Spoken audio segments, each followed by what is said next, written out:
ये कहानी है सना और खामोश जुगनू की। सना एक प्यारी सी लड़की थी।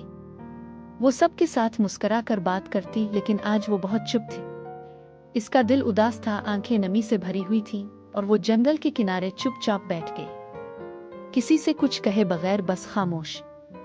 अचानक झाड़ियों में से एक नन्हा सा जुगनू निकला। वो चमकता, थरथराता और सना के करीब आया। सना ने हल्की सी मुस्कुराहट दी, लेकिन कुछ कहा नहीं। जुगनू ने आहिस्ता से अपनी रोशनी तेज की और उसके बाद एक अजीब मंजर हुआ।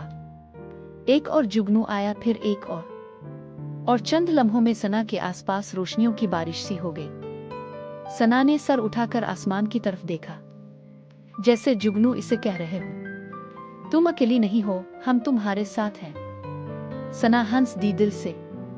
ना आंसू बाकी रहे, ना उदासी, सिर्फ जुगनू, चमकती उम्मीद और सना की मुस्कुराहट। आप कभी भी खुद को तन्हा मत समझो।